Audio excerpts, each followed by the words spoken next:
Right, just a how-to video. I haven't been on I haven't released anything for a long time. Been busy, one thing or another. So what I've got here is a puller. This puller was used on Hayter mowers to remove the clutch plate, and it basically it's a chap in Scotland makes these, I believe. Now it works on a boat, and the boat, as you can see, goes down through show you down through the center, screws in, and then obviously you can see how it works as a puller. Now the problem with these, or the problem that's been that I know Mick's had a problem with, is this is just ground. It's a 10mm boat where the threads have been ground down, and obviously there's fairly weakness there, but the main thing is it's not particularly clean or tidy, and I know they've had problems with these either bending or snapping. So I've decided, I bought a new boat, and this boat is 8.8, so it's a high tensile boat, same length, and I'm going to turn this area down here on the lathe just to make it do a proper job. So as I said, I've probably got about 4 centimeters I want to take off, just down to the threads, which should come out about 7.5, maybe 8mm. So let's see how we get on the lathe. I've got the boat all clammed up into the chuck, and double check. Yep, nice and tight. And of course making sure that any other tools are well aware. Just spin it around very slowly, make sure that the boat's in square, which it is. The other one I did, must admit, there was a few problems. However, so the next thing to do is to drilling a pilot hole into the end, so because we're going to use a live head to support the other end. So let's just pop a pilot drill in to start off with. Make sure everything's out of the way, make sure the chuck key's out of the way. You'll never do it wrong once. Now you can see that the boat is not perfectly round. To be honest with you, modern boats aren't from the heads. Although I have got this clamped onto the thread itself, it just goes to show you that no boat isn't absolutely perfect. So let's make a start. Just pop a pilot hole into the end. You can probably see it's going in there. We'll just pop a bit of stuff on there. There we go. Bit of coolant, that's all that is, just to keep the end cool, because we are dealing with high tensile steel here, and it's very easy to snap off the tip of that center punch. You never have too much. So let's go on in. Being very careful, as I say, not to snap off that tip, because if you do, it's a devil of a job to get the damn thing out. And that should be enough. Let's have a look. Yeah, that's fine. So now you can see I've just popped in the pilot hole. So we'll remove that, remove the chuck, and that's not as easy as it sounds, because this chuck I've got here doesn't have a long enough tang. However, there's always a way of doing these things, and I found the easiest way is just to just to pop that in there, and that will then pop out. So there we go. So we're then going to pop in the live center. There it is.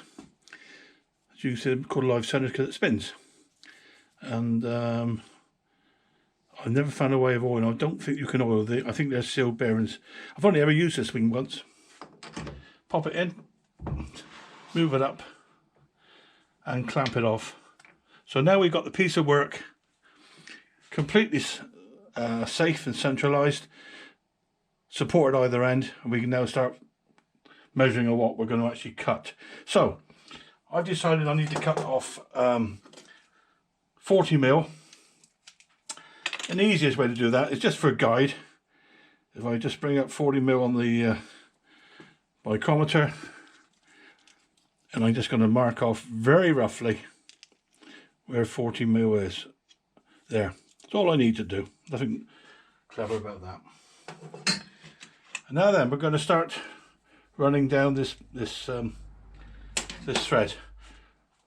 So in we go. Now the thing is, you'll notice straight away is I can't move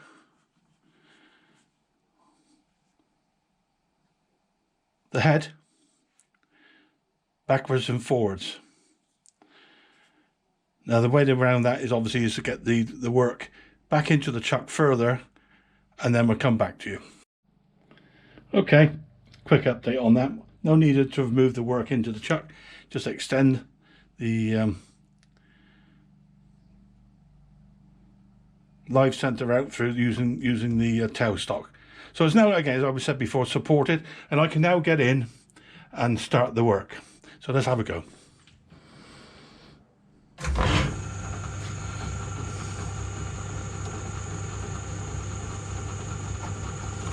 Just roughly bring it all out first, and I'm not bothered about the fact it's not completely square. It's not.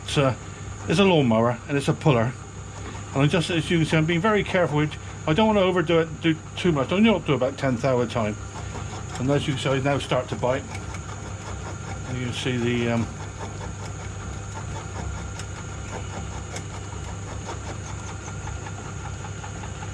going in nice and steady. No rush. I might need to just tighten up that tail stocking a little bit in a minute, which I'm going to do as I get to the end of the throw here. So let's just stop the motor a minute. I want to make sure that tail stock, that live, is engaged properly and working properly. Let's try again. There we go. Now you can see the livestock spinning. That's better. And then 10th hour in, I'll come out again, because I'm not trying to, this is just roughing out the threads. No more, no less. You can see now, it's my phone ringing, I'll have to forget that for a minute or two. You can see now the live head's working really well, supporting the part. And you can see, yes, it is bouncing about a bit, but it doesn't really matter. So there we come at the end. I'm going to take it in to about 8mm diameter. That should be just off the thread. It should literally be just off the thread. I might have to go in about another 5 thou in a second or two, but I will now do this cut, and we'll measure. Cut and measure all the time.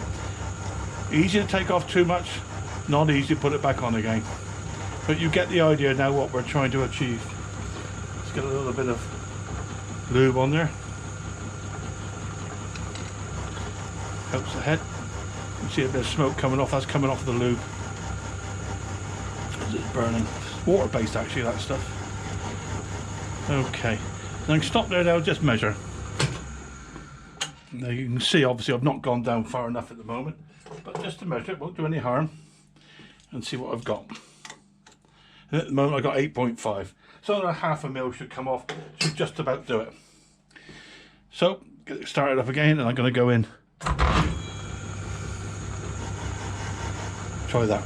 And I'm going to come back, and you can see now I'm already now exposing all the thread to a plain shaft. So I'll do this cut,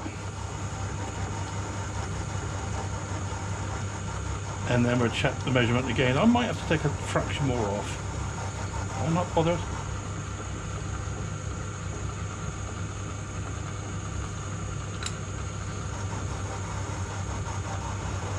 Easy peasy lemon squeezy. Now I could do this automatically, put the thread drive onto it, but I'd rather have the control over exactly how much I'm taking off at any one time. Measure again. I'm very, very close. So I'm at 8.07, and the thread, careful it's not warm, it's just still there. So I am going to take a tad more off, and you can see I've gone up 35, and that'll be enough. Take a tad more off. Let's go there. Off we go again.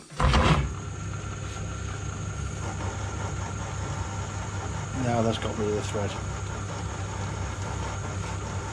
Obviously I don't want it too small, because that then makes itself weak anyway. And I may well just want to extend this cut another 5mm to make the 40. I don't think, frankly, it's that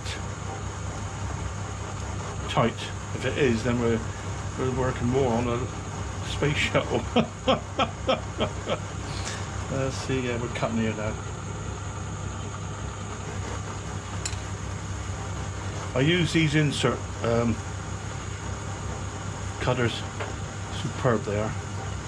Yes, you can sharpen up your own blades, but hey, this makes life a lot easier. Just going to go in a little bit further. I'm estimating this about there. Okay, let's come back now with a finishing cut. In other words, a very, very, very fine, slow cut. You can see now we've probably achieved what we set out to do, is that we've brought down the end of this bolt that will now fit into the clutch plates of these Hayter mowers and be able to pull them off. I should be sending this one up to Mick, by the way, because I know he's had a problem. We broke one and he's hoping to get something else. So Mick, this is for you, mate.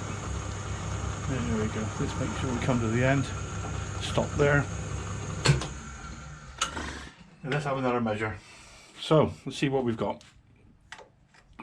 7.39. I'm not that worried about it, to be honest with you. And 35 long. There we go. That will do. So let's see if this works, shall we? Let's pull back a bit, as they say. So I'm gonna pull that out. And let's get this piece of work out. Be careful it's not warm, it's not. Now you can see the bolt as it comes out of the chuck. We move the chuck every time. Let's go and see how it works. Be back in a second.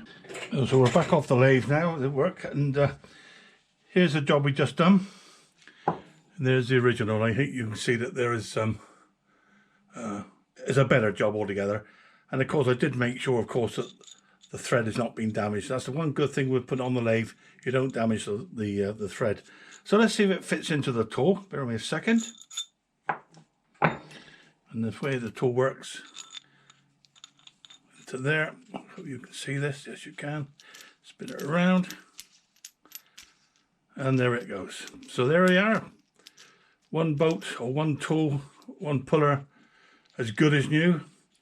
And a bit tidier than the original. There's nothing wrong with the original, but as always, I like to do things properly. So there we go. How to repair. There goes my phone. Okay, so that's how, there we are, all done. Jobs are good. And I probably got the last little bit of me showing you the tool was cut off with my mobile phone wrong. Anyway, it's done. And I'm very pleased with the job. And that will last. And I'll have to keep Mick happy with that, hopefully. And I'm not going to do one for myself, because this is my tool actually, and I bought it on Mick's recommendation, and it's a good tool. It's not, I mean, it's been handmade, piece of square steel stock, so it's not angle or anything like that. You'll never break that. A couple of holes either side for the mounting holes and bolts to go through, which correspond to the Hayter clutch plate, or the cover, and then obviously the drift itself, the boat goes into it, screwed up, and it will draw off the clutch housing, which they can be a bit tight sometimes. I've read from the guy that makes these, if you overwork them, they will snap. That boat will snap or bend if you put undue pressure on there. But if you're putting that much pressure on to bend a boat like this, then you're probably doing it up too tight anyway. 10 mil, and it's a 17 mil spanner, fits it. Don't, whatever you do, use a impact hammer. Worst thing you can do with, in fact, in my opinion, and others I know agree, the worst thing you can do with any puller is to put impact on it. Nice and steady pressure, give it a chance to work. Maybe just give it a tap on the end, but impact can do an awful lot of damage to a tool. Anyway, there you go. That's that one done. The first one for a long time. I hope you enjoyed it. It wasn't that much to it, to be honest with you. But I'll get this posted, and I'll see you on Saturday nights. Have a good one. Cheers. All the best.